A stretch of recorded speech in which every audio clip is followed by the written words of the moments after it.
Hello मांगा Mannix. तो guys कैसे हो आप लोग? तो गाइस बिना समय बर्बाद करे हुए चलो तांडव शुरू करते हैं। प्रेसिडेंट और हमारी यून कर्मा की फाइट को आगे बढ़ाते हैं। हमें दिखाया यार तो यून कर्मा ने की को तोड़ दिया होता कह रही थी, तो अब ये यहाँ से साइंस लैब से कोई भी बाहर नहीं जा सकता। तो ये कम्प्लीटली आइसोलेटेड है सब लोगों से। तो चलो फिर अब मज़ा आने वाला है। तुम मेरे साथ खेलना चाहती थी ना, चलो प्रेसिडेंट मैं तुम्हें दिखाती हूँ कि रियल गेम क्या होता है। और मैं दिखाया प्रेसिडेंट काफ़ी डर रही होती है और वो डर के मारे तुमसे कहाँ पर रही होती है। उसी के आगे का सीन हमें अब अगली मांगा का स्टार्ट हो चुका है। हमें दिखाया जाता है जो हमारी यून कर्मा होती करती है, कम ऑन प्रेसिडेंट थोड़ा तो उठ जाओ। और तुम मुझे बहुत अच्छे से पता है कि तुम अभी भी मूव कर सकती हो, स्ट्रगल कर रही हो मुझे पता है, लेकिन इसके बावजूद तुम इतनी जल्दी नहीं हार सकती। मेरा तो अभी मन स्टार्ट भरने की तो छोड़ो, स्टार्ट भी नहीं हुआ। हमें देखा हमारे प्रेसिडेंट सोच रहे धत्तेरी की। तो मुझे कुछ भी समझ में नहीं आ रहा, क्या ये सब कुछ खत्म हो चुका है? ये मेरे ऊपर कैसे आ सकती है? ये मुझे कुछ भी समझ में नहीं आ रहा है यहाँ पे क्या हो रहा है। मुझे खुद को संभालना पड़ेगा। ये अब जीत हार की लड़ाई रही नहीं गई है, मैं इसको हराऊं या ये मेरे को हराए, इस चीज़ की लड़ाई तो अब यहाँ से कहीं तक रही नहीं गई है। इतना सोच रहे थे, हमें दिखाया जा रहा था जो यूजन कर्मा है वो काफ़ी अच्छी स्माइल देती कह रही थी कि ठीक है तो फिर स्टार्ट करें। हमारी जो प्रेसिडेंट वन सोच रही थी ये लड़ाई अब रह गई है लाइफ और डेथ की। यहाँ पे सरवाइव करना है, मैं सरवाइव करने कुछ भी करने को तैयार हूँ। मुझे कुछ भी समझ में नहीं क्या करना है, लेकिन मैं अब यहाँ से हारना अफोर्ड नहीं कर सकती, क्योंकि ये मेरी लाइफ के लिए बहुत ज़्यादा खतरनाक हो जाएगा। तो ठीक है, मुझे सारे के सारे मेथड यूज़ करने पड़ेंगे, जो भी मैं जानती हूँ गलत सही है, मुझे सारी चीज़ों को साइड में रखना पड़ेगा और इस फाइट को आगे बढ़ाना पड़ेगा। हमें दिखाया जाता है वो एकदम से ही हमारी जो प्रेसिडेंट है वो एक जार को उठा रही होती है कांच के, और हमारी जो यून कर्मा है उसकी तरफ फेंक के मारती है। उसको जार को आते हुए देख लेती है और एकदम से खुद को साइड करते हुए बचा लेती है। और जैसे ही उसकी तरफ देखती है हमारे प्रेसिडेंट, वो दूसरा जार उठा के फिर से वापस से उसके ऊपर अटैक कर देती है। यून कर्मा वापस से उससे नीचे घुसते हुए डॉच कर रही होती है, बार बार उससे बच रही होती है। और हमें दिखाया जाता है जो हमारे प्रेसिडेंट को काफी गुस्से में आती है, अपनी जो शर्ट है उसको फाड़ते हुए अपने हाथ पे लपेटने लपेटने लग जाती है। जैसे ही शर्ट को लपेटती है और एकदम से हमारी यून कर्मा के पीछे की तरफ जो सेल्फ होता है उस पर अटैक कर देती है। इनकर मैं सोच रही थी करना क्या चाह रही है, कुछ समझ में नहीं आ रहा मेरे को। हमें दिखाया जा रहा था एकदम से उसके अंदर ढेर सारे कांच का जो शर्ट होती है उसके ढेर सारे कांच को उठा के हमारी यूनकर्मा के ऊपर अटैक कर देती है। और हमें दिखाया जा रहा था जो यूनकर्मा अपने हाथ को आगे की तरफ करते हुए उन सारे सारे कांचों से बची रही होती है, लेकिन तभी उसके पास में एकदम से कुछ लिक्विड सा आता है, और ये लिक्विड नहीं होता, ये होता है एसिड। और हमें दिखाया जा रहा था वो बहुत बेयरली उस एसिड से बच पाई होती है। तभी हमें दिखाया जाता है जून कर्मा गुस्से से हमारी जो प्रेसिडेंट है उसकी तरफ देख रही होती है। और हमें दिखाया जाता है हमारे प्रेसिडेंट जो कह रही होती है कि मैं अब फाइट बैक करने के लिए जो बन पड़ेगा वो करूंगी, मैं तुम्हें छोड़ने वाली नहीं हूँ। हमें दिखाया उसके हाथ में एसिड की बोतल्स होती हैं। हमें दिखाया जाता है वो जो प्रेसिडेंट है वो कह रही थी कि ठीक है अब तो तुम स्ट्रगल करने के लिए तैयार हो जाओ, अब तुम्हें मैं दिखाऊंगी कि एक डर्टी फाइट कैसे होती है। और हमें दिखाया जा रहा होता है वो अपने कांच का इस्तेमाल करते हुए उन बोतल के अंदर तुरंत तुरंत दो छेद कर देती है और हमारी जून कर्मा के ऊपर अटैक करने लग जाती है उन्हीं एसिड से। जैसे कोई बच्चा एक पिचकारी से होली पे खेल रहा हो। हमें दिखाया जाता है यूनकर्मा हल्का फुल्का अटैक भी पड़ता है, तभी यूनकर्मा जल्दी से एक डेस्क उठा लेती है, चेयर उठा लेती है घूमने वाली, और उसको अपने आगे करते हुए उस एसिड का अटैक से बच जाती है। हमें दिखाया जा रहा होता है वो जो टेबल होती है वो भी काफ़ी जल चुकी होती है। यूनकर्मा की स्कर्ट के ऊपर भी काफ़ी ज़्यादा छींटे आ चुकी होती है, उसकी स्कर्ट भी जल चुकी होती है। यूनकर्मा काफ़ी डेडली लग रही होती है। तभी हमें दिखाया जा रहा था वो जो एसिड होता है वो खत्म हो चुका होता है। और हमें दिखाया जा रहा था जो प्रेसिडेंट तो काफ़ी ज़्यादा शॉक में चली जाती है। पहले जैसे सामने की तरफ वो देखती है, हमें दिखाया जाता है उसकी तरफ वो चेयर उड़ के आ रही होती है। और हमें जो यून कर्मा काफ़ी ज़्यादा गुस्से में हंसते दिखाई जा रही थी, कह रही थी तुम बास्टर्ड कहीं की,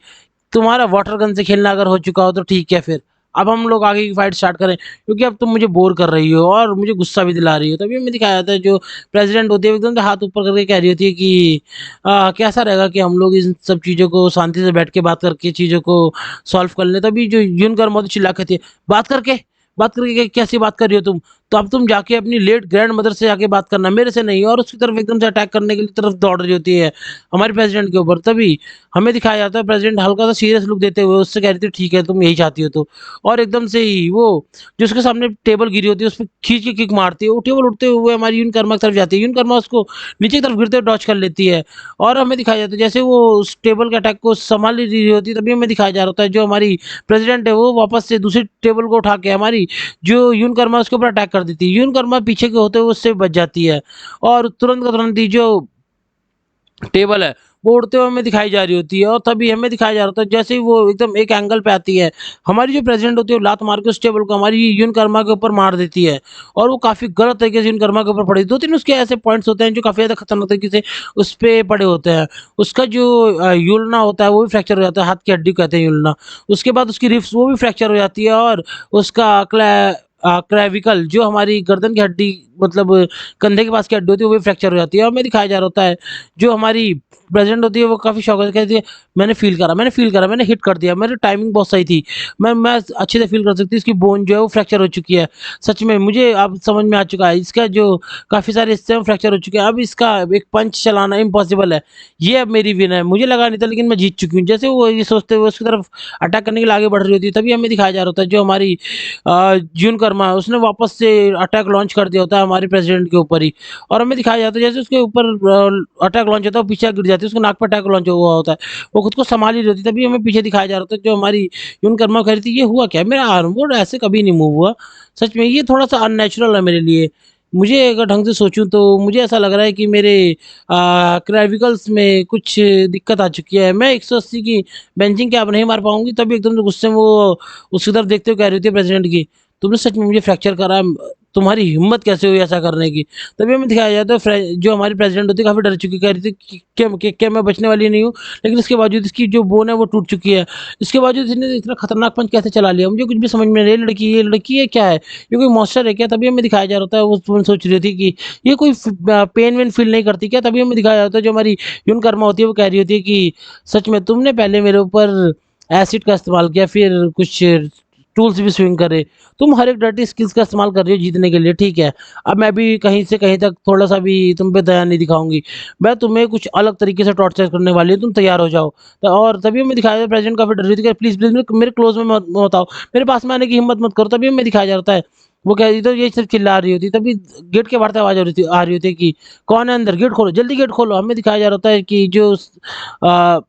यून कर्मा वो सोच रही थी कि क्लीनिंग का टाइम हो चुका है सच में मेरी फाइटिंग के बीच में क्लीनिंग का टाइम ये बहुत अच्छे से सोच के आई थी सारी सारी चीज़ों को और हमें दिखाया जा रहा था जो हमारी प्रेसिडेंट होती है उसके पास में भी कुछ उम्मीद आ चुकी होती है वो कह रही होती है कि ये डोर लॉक्ड है लेकिन जल्दी ये लोग डोर खोल लेंगे और टीचर्स अंदर आ जाएंगे जो फैकल्टी की मीटिंग का टाइम भी हो रहा है तो मुझे बहुत अच्छे से समझ में आ रहा है मुझे क्या करना है मुझे अब यहाँ पे जीतने हारने के बारे में नहीं सोचना है मुझे सबसे पहली प्रायोरिटी रहेगी इस मॉन्स्टर से बच के निकलने की मुझे किसी भी तरह से कोई भी मैथ लगानी पड़े कोई भी गणित लगानी पड़े लेकिन इसके बावजूद मुझे सिर्फ इस मॉन्स्टर से बचना है इसके अलावा कुछ भी नहीं टीचर्स बहुत जल्दी ये डोर को तोड़ लेंगे या अनलॉक कर लेंगे कुछ ना कुछ कर लेंगे तब तक मुझे सिर्फ अपने आप को सर्वाइव करना है हमें दिखाया जाता है जो यून कर्मा होती है वो भी हल्की स्माइल देते हुए कह रही थी कि तुम्हें क्या लगा था कि तुम अब बच जाओगी ये सारी चीज़ें तुम्हारी हेल्प कर लेंगी नहीं बिल्कुल भी नहीं तो चलो मैं तुम्हें कुछ सिचुएशन देती हूँ मैं अब तुम्हें छोड़ने वाली नहीं हूँ मैं अब तुम्हारे पर थोड़ा सा भी रहम नहीं करने वाली मैं तुम्हें सबक सिखाने वाली जैसे मैं चाहती हूँ तो अभी हमें दिखाया जाता है जो प्रेसिडेंट वो कह रही होती है कि सच में तो मुझे लगता है तुम कुछ ज़्यादा ही बड़ी एक्टिंग नहीं कर रही हो तुम्हें पता है तुम्हारा टाइम खत्म हो चुका है तुम कभी भी खत्म हो चुकी हो और तुम स्ट्रगल कर रही हो कहीं ना कहीं तभी हमें दिखाया जा रहा था वो एकदम से उनकर जो कह रही थी कि हाँ बात तो तुम सही कह रही हो कहीं ना कहीं लेकिन इसके बावजूद तुम्हें पता है तुम्हें सब कुछ करना चाहिए लेकिन एक टाइगर को चिकन नहीं समझना चाहिए और मैं तुम्हें छोड़ने वाली नहीं हूँ कुछ भी हो जाए कोई भी आ जाए तभी हमें दिखाया जाए तो प्रेसिडेंट मम्मी सोच रही थी कि सच में ब्लफ नहीं कर रही है इस टाइम पे मैं बहुत अच्छे जानती हूँ कि ये एक मॉन्स्टर है लेकिन इसके बावजूद एक फ्रैक्चर बोन के साथ में एक पंच लॉन्च करना ये कर भी सकती है क्योंकि ये मॉन्स्टर है लेकिन इसके बावजूद इसकी पावर काफ़ी ज़्यादा कम हो चुकी है क्योंकि इसका जो पंच है वो मेरे फेस पे पड़ा था लेकिन इसके बावजूद मैं इस चीज़ को बहुत अच्छे से प्रूफ हूँ कि इसके पंच की पावर कम हो चुकी है वरना मैं अब तक यहाँ पे खड़ी ना होती मेरी हड्डी वगैरह मेरी भी टूट चुकी होती है लेकिन मुझे पता क्या करना है मुझे सिर्फ फोकस करना है डिफेंस के ऊपर इसके अलावा कुछ भी नहीं तो और ये बहुत जल्दी गेट गेट टूट जाएगा और मैं हम ये मेरी विनिंग सिचुएशन होगी शायद मुझे विनिंग के बारे में सोचना भी नहीं चाहिए ये मेरी सर्वाइविंग सिचुएशन होगी तभी मैं दिखाया था यून कर्मा कह रही थी कि ठीक है फिर तुम तैयार हो ना अब मैं तुम्हें फिनिश करने वाली हूँ और मैं तुम्हारे साथ गेम खेलने वाली जो तुम चाहती थी और तभी और वैसे भी तुम कुछ कुछ ज़्यादा ही कॉकी नहीं हो रही तुम्हें लगता है तुमने मेरी कुछ हड्डियाँ क्या तोड़ दी तुम यहाँ तो जीत सकती हो तभी जो प्रेसिडेंट होती है वो कह रही थी कि हाँ तुम कह सकती हो ऐसा लेकिन मुझे लग रहा है तुम भी कहीं ना कहीं अंदर ही अंदर डर रही हो कहीं मैंने ऐसा कुछ एकदम से अटैक कहीं अलग से प्लान तो नहीं कर लिया है और वैसे भी तुम टूटी हड्डी के साथ ज़्यादा कुछ कर भी नहीं सकती तुम कितनी भी ताकतवर हो लेकिन टूटी हड्डी के साथ तुम कुछ भी नहीं कर सकती यून कर्मा शांति से खड़ी होती है एकदम से कहती है क्लास प्रेसिडेंट तुम्हें पता है क्या मेरी बात को बहुत ध्यान से सुनना जो बॉक्सिंग है वो मेरी स्पेशलिटी नहीं है समझ में आई तुम्हें तो फिर बहुत ध्यान से सुनो मेरी स्पेशलिटी क्या है मेरी जो असली स्पेशलिटी है वो है किकिंग, तो तैयार हो जाओ। मैं दिखाया जा रहा था, वो एकदम से कह रही थी क्या कि किकिंग तुम्हारी असली स्पेशलिटी है। तभी हमें दिखाया जाता है जैसे ही वो किक मारती है, और हमारी जो प्रेसिडेंट है वो थोड़ा सा कुछ ज़्यादा ही एंटिसिपेट कर लेती है, कह रही थी नहीं मैं इसे रोक सकती हूँ, और एकदम से कहती क्या ये क्या था, इसकी किकिंग की पावर तो कसम सच में एकदम किसी काम की नहीं है, कितनी बेकार किकिंग पावर है। तो तभी वो एकदम से कहती है ठीक है मैं तुम्हारी टांगे भी तोड़ने वाली हूँ। जैसे उसकी टांग पकड़ती है, तभी हमारी यून कर्मा हल्का सा जंप लेते हुए, और जो प्रेसिडेंट होता है उस प्रेसिडेंट होती है उसके ऊपर अटैक करने को तैयार होती है। प्रेसिडेंट मन में सोच रही थी कि क्या हुआ, इसे जंप क्यों लिया, क्या ये सब चीज़ें प्लान कर रही थी, ये इसी चीज़ के लिए वेट कर रही थी क्या। तभी हमें दिखाया था उसको बाल पकड़ती है, और एकदम से खतरनाक मुक्का उसी के मुंह पे मार देती है प्रेसिडेंट के। प्रेसिडेंट हल्का सा नीचे तो गिरते हुए हल्की सी बेहोश सी हो जाती है। तभी हमें दिखाया जाता है यून कर्मा जो कह रही थी मुझे लगा नहीं था कि तुम ऐसा करोगे, लेकिन तुमने मेरी टांगों को पकड़ने के बाद में अपना जो फेस का गार्ड है वो काफ़ी ज़्यादा ओपन कर दिया था। मैं यही यही चाहती थी। और ठीक है अब प्रेसिडेंट तुम तैयार हो जाओ, मैं तुम्हें वो सारे गिफ्ट रिटर्न देना चाहती हूँ जो तुमने मुझे दिए हैं, मैं तुम्हें बिल्कुल भी डिसअपॉइंट नहीं करूँगी। तभी बाहर से आवाज़ आ रही होती है, हे बच्चों प्लीज़ जल्दी से गेट खोलो। तभी हमें दिखाया जाता है वो जो हमारी युद्ध कर्मा है, वो गेट की तरफ देख के हल्का सा स्माइल कर रही थी। बाहर से लोग चिल्ला रहे होते हैं कि जल्दी से गेट खोलो, क्या तुम्हारे पास कोई बड़ा क्रोबार नहीं है, जल्दी से, ये हमारी ड्यूटी है, कुछ हो गया बच्चों को दिक्कत हो जाएगी। तभी हमें दिखाया जाता है जो हमारी यून कर्मा होती है हंस रही होती, कह रही थी कि हाँ डोर तोड़ने की कोशिश कर रहे हैं, मुझे पक्का पता है कुछ टाइम तो लगेगा ही, और इस टाइम में मैं क्यों ना थोड़ा सा फन कर लूँ। तो हमें नहीं पता आगे क्या होने वाला है, लेकिन मुझे एक चीज़ बहुत अच्छे से पता है कि ये अनकॉन्शियस इसकी जो भी प्ले थिंग है हमारी यून कर्मा की, वो बिल्कुल भी छोड़ने वाली नहीं अपनी चीज़ों को। तो फिर मज़ा आने वाला, नेक्स्ट एपिसोड का वेट करिएगा। तो यहीं तक की थी ये वीडियो, प्लीज़ अपना ध्यान रखिएगा, अपनी फैमिली का ध्यान रखिएगा, और बस इतना ही कहूँगा कि लाइक शेयर सब्सक्राइब कर दीजिए, अपने सारे दोस्तों को ये शेयर कर देना, और सब्सक्राइब करना बिल्कुल मत भूलना, क्योंकि आप लोग सब्सक्राइब करने से मेरे को काफ़ी ज़्यादा अच्छा लगता है, मेरे को काफ़ी ज़्यादा उम्मीद मिलती है। तो गाइस यहीं तक की थी वीडियो, प्लीज़ अपना ध्यान रखना, अपनी फैमिली का ध्यान रखना। Bye bye.